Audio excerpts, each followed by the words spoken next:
আসসালামু আলাইকুম। ইংরেজিতে অত্যন্ত গুরুত্বপূর্ণ একটি টপিকের নাম হলো প্যারাফ্রেজ অর প্যারাফ্রেজিং। কোনো শিক্ষার্থী যদি ইংরেজি ভাষা শিখতে চায় তাহলে তার টার্গেট রাখতে হবে সে যেন ভবিষ্যতে প্যারাফ্রেজ অর প্যারাফ্রেজিং করার ক্ষমতা রাখে।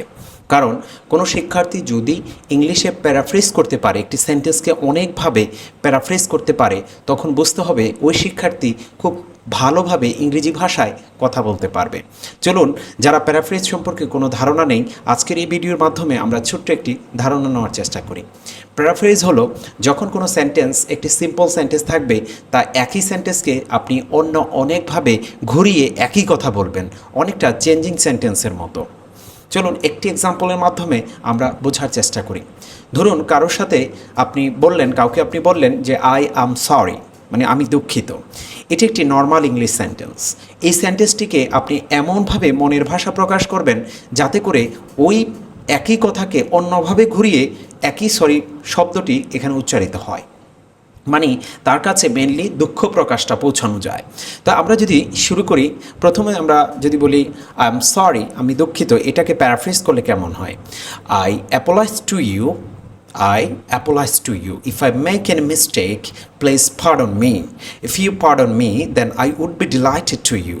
মানে আমি আপনার কাছে ক্ষমা প্রার্থনা করছি। I apologize to you. If you pardon me, মানে যদি আপনি আমাকে ক্ষমা করেন, I would be delighted to you.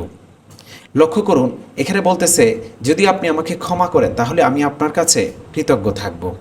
ঠিক আছে, আমি আপনার কাছে ক্ষমা প্রার্থনা করছি। কিন্তু প্রথম বাক্যটিতে এতগুলো বাক্য কিন্তু ছিল না, সেখানে ছিল আই অ্যাম সরি, মানে আমি দুঃখিত।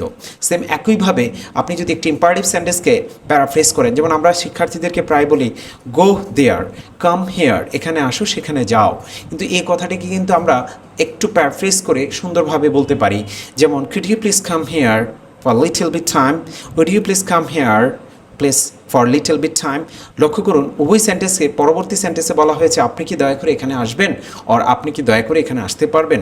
সেম একইভাবে আমরা যদি আরও অনেক সেন্টেন্স নেই, যে আই কান্ট গো দেয়ার, আমি সেখানে যেতে পারি না, তো এটাকে আপনি প্যারাফ্রেজ করে কীভাবে বলবেন? আপনি বলতে পারেন sorry, I I am not capable to go there, অথবা I am incapable of going there, I am not willing to go there, okay, I am indisposed to go there, অথবা I am reluctant to go there। এখানে কান্টের পরিবর্তে আপনি চাইলে অন্য অনেকভাবে ঘুরিয়ে একই কথা বলতে পারেন, যে আমি সেখানে যেতে ইচ্ছুক না বা যেতে পারছি না, একই কথা, মানে আপনার যে পসিবিলিটি ছিল সেটাকে আপনি কিভাবে রিডিউস করবেন সেই কথাটি কিন্তু আপনি চাইলে প্যারাফ্রেজের মাধ্যমে আপনি প্রকাশ করতে পারেন। তাই ইংরেজি ভাষার একটি সেন্টেন্সকে অন্য অনেক সেন্টেন্সের মাধ্যমে আপনি যখন ঘুরিয়ে বলার ক্ষমতা রাখবেন, তখনই বুঝতে হবে আপনি ইংরেজিতে প্যারাফ্রেজ করতে পারেন, সেন্টেন্স প্যারাফ্রেজ করতে পারেন।